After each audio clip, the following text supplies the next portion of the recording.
வணக்கம். டியூப் தமிழின் பிரதான செய்திகள். முதலில் தலைப்புச் செய்திகள். தந்தை செல்வாவின் 44வது நினைவு தினம் என்றாகும். நாட்டில் உடனடியாக முடக்கப்படும் சில பகுதிகள். அரசாங்கம் மீண்டும் முஸ்லிம் எதிர்ப்பை தூண்டிவிட ஆரம்பித்துள்ளது. நளின் பண்டார தெரிவிப்பு. இலங்கையை மீண்டும் கருப்பு பட்டிக்குள் சேர்க்கும் ஆபத்து. ரணில் விக்ரமசிங்க எச்சரிக்கை.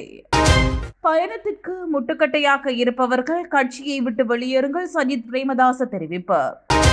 சிங்கப்பூரில் இருந்து இந்தியாவிற்கு ஆக்சிஜன் கொண்டு வரப்பட்டது. இந்தியாவில் இருந்து சர்வதேச விமானங்களுக்கு ரத்து. இனி தொடர்பது உள்நாட்டு செய்திகள். இலங்கை தமிழரசு கட்சியின் ஸ்தாபகர் தந்தை செல்வாவின் 44வது நினைவு தினம் மட்டக்களப்பில் இன்று அனுஷ்டிக்கப்பட்டுள்ளது. மட்டக்களப்பு நகரில் உள்ள நினைவு பூங்காவில் அமைந்துள்ள தந்தை செல்வாவின் உருவ சிலைக்கு மலர் மாலை அணிவித்து அஞ்சலி செலுத்தப்பட்டுள்ளது. கொரோனா வைரஸ் தாக்கம் காரணமாக உரிய சுகாதார கட்டுப்பாடுகளுடன் இந்த நினைவு தின நிகழ்வுகள் இடம்பெற்றதாக தெரிவிக்கப்படுகிறது. இதன்போது இலங்கை தமிழரசு கட்சியின் சிரேஷ்ட உப தலைவரும் முன்னாள் நாடாளுமன்ற உறுப்பினருமான பொன் செல்வராஜா, தமிழ் தேசிய கூட்டமைப்பு நாடாளுமன்ற உறுப்பினர்களான ரா சாணக்கியன், கோவிந்தன் கருணாகரன் உள்ளிட்ட பலர் பங்கேற்றிருந்தனர். இதேவேளை யாழ்ப்பாணத்திலும் அவரது நினைவு தின நிகழ்வுகள் இடம்பெற்றுள்ளன. யாழ்ப்பாணத்தில் தந்தை செல்வா நினைவு சதுக்கத்தில் இலங்கை தமிழரசு கட்சியின் தலைவர் மாவை சேனாதிராஜா தலைமையில் நினைவேந்தல் நிகழ்வுகள் இடம்பெற்றதாக தெரிய வருகிறது. இதன்போது தந்தை செல்வாவின் உருவ சிலைக்கு மலர் மாலை அணிவிக்கப்பட்டதை தொடர்ந்து நினைவு தூபிக்கு மலரஞ்சலி செலுத்தப்பட்டது. நிகழ்வில் நாடாளுமன்ற உறுப்பினர்களான எம்.ஏ. சுமந்திரன், வடக்கு மாகாண சபை முன்னாள் அவைத் தலைவர் சி.வி.கே. சிவஞானம், யாழ்ப்பாணம் மாநகர முதல்வர் வி. மணிவண்ணன் உள்ளிட்ட பல தரப்பினர் கலந்து கொண்டிருந்தனர் என்பது குறிப்பிடத்தக்கதாகும். களுத்துறை மற்றும் கம்பஹா மாவட்டத்தில் உள்ள சில பிரதேசங்கள் இன்று இரவு 8 மணி முதல் முடக்கப்படும் என அறிவிக்கப்பட்டுள்ளது. குறித்த பகுதியில் தீவிரமடையும் கோவிட் தொற்றின் காரணமாக இந்த நடவடிக்கை மேற்கொள்ளப்பட்டுள்ளது. இதன்படி களுத்துறை மாவட்டத்தின் மிரிஸ்வத்த, பெலன்பத்த வடக்கு கிராம சேவகர் பிரிவுகள் இன்று 8 மணி முதல் முடக்கப்படுகின்றன. மேலும் கம்பஹா மாவட்டத்தில் பொல்ஹென, ஹிரல்ஹெதர, ஹலு அக்வெல, அஸ்வென்பத்த கிழக்கு ஆகிய கிராம பிரிவுகள் இவ்வாறு முடக்கப்படுகின்றன. இதேவேளை திருகோணமலை மாவட்டத்தில் பூம்புகார் மற்றும் தம்புள்ளை பொருளாதார மத்திய நிலையம் ஆகியன மறு அறிவித்தல் வரை தனிமைப்படுத்தப்பட்ட பகுதிகளாக அறிவிக்கப்பட்டுள்ளன. நாட்டிற்குள் அரசாங்கத்திற்கு எதிராக எதிர்ப்பு உருவாகி வரும் நிலையில் அரசாங்கம் வழமை போல் முஸ்லிம் எதிர்ப்பை தூண்டிவிட ஆரம்பித்துள்ளது என ஐக்கிய மக்கள் சக்தியின் நாடாளுமன்ற உறுப்பினர் நளின் பண்டார தெரிவித்துள்ளார். கொழும்பில் நேற்று நடைபெற்ற செய்தியாளர் சந்திப்பில் வைத்து நளின் பண்டார இதனை கூறியுள்ளார். இதன்போது மேலும் தெரிவிக்கையில், அரசாங்கம் ஆட்சிக்கு வருவதற்கு பயன்படுத்திய சில விடயங்கள் இருந்தன. அதில் ஒன்று முஸ்லிம் எதிர்ப்பு. ஏன் முஸ்லிம் எதிர்ப்பை உருவாக்கினார்கள்? ஒருபுறம் ரிஷாட்டை பயன்படுத்தினார்கள். அதுபோல் மருத்துவர் ஷாபியை பயன்படுத்தி பெண்களுக்கு கருத்தடை செய்வதாக கூறினர். அடுத்து கருத்தடை மாத்திரை, கருத்தடை கொத்து ரொட்டி என்பவற்றை பயன்படுத்தினர். இவற்றை பயன்படுத்தியே அவர்கள் ஆட்சிக்கு வந்தனர். தற்போது அரசாங்கத்திற்கு எதிராக எதிர்ப்பு உருவாகும் போது அவற்றை மீண்டும் முன்னெடுத்து செல்ல வேண்டும். இடிமின்னல் ஏற்படும் போது இரும்பு துண்டை வெளியில் போடுவது போல் மீண்டும் அந்த விடயங்களை வெளியில் கொண்டு வருகின்றனர் என நளின் பண்டார குறிப்பிட்டுள்ளார். 2011ஆம் ஆண்டு சர்வதேச பண சுத்திகரிப்பு சம்பந்தமான விடயத்தில் வெளிப்படைத்தன்மை இல்லை என்ற பட்டியலுக்குள் சேர்க்கப்பட்டிருந்த இலங்கையை நல்லாட்சி அரசாங்கம் அந்த நிலைமையில் இருந்து மீட்ட போதிலும் தற்போதைய அரசாங்கம் முன்வைத்துள்ள கொழும்பு துறைமுக நகர பொருளாதார ஆணைக்குழு சட்டமூலத்தினூடாக மீண்டும் நாடு கருப்பு பட்டியலுக்குள் சேர்க்கப்படும் ஆபத்து காணப்படுவதாக தெரிவிக்கப்பட்டுள்ளது.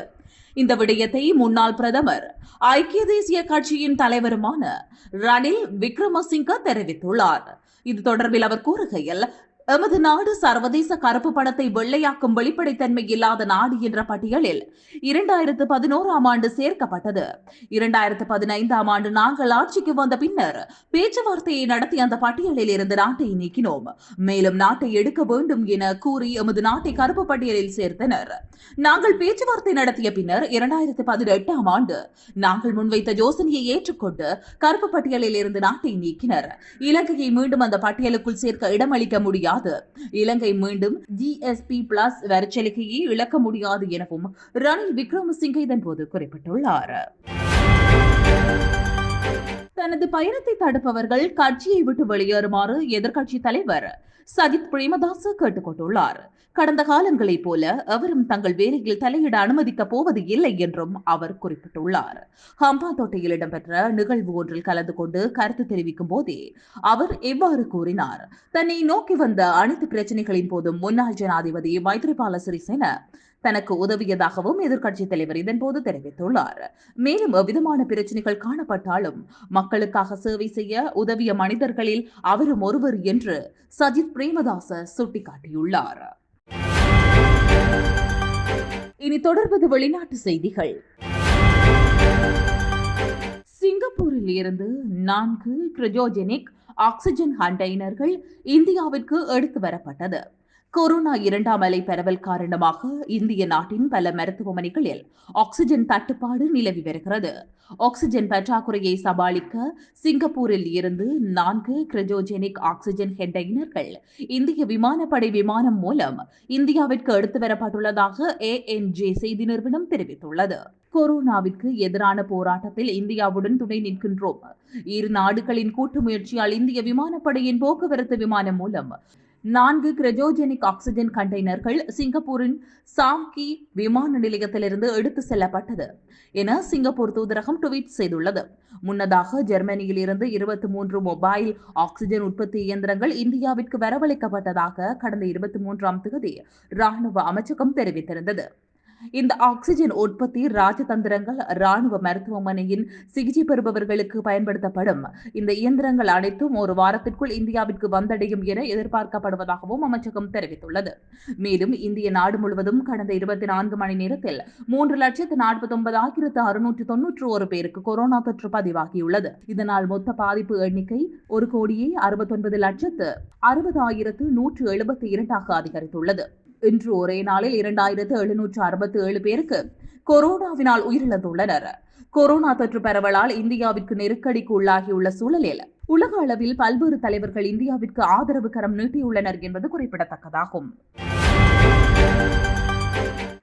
இந்தியாவின் கொரோனா 2வது அலை வேகமாக பரவி வருவதால் 10 சர்வதேச விமானங்கள் ரத்து செய்யப்பட்டுள்ளன. இந்தியாவில் கொரோனா தொற்று அதிகரித்து வருவதால் இங்கிலாந்து, நியூசிலாந்து, ஐக்கிய அரபு அமீரகம், கனடா உள்ளிட்ட பல்வேறு நாடுகள் இந்திய விமானங்கள் தங்களது நாட்டிற்குள் வருவதற்கு தடை விதித்துள்ளன. இந்நிலையில் சென்னை உட்பட நாட்டில் பல்வேறு பகுதிகளில் இருந்து துபாய், சார்ஜா, அபுதாபி செல்லும் விமானங்கள் ரத்து செய்யப்பட்டுள்ளதாக விமான போக்குவரத்து துறை அறிவித்துள்ளது.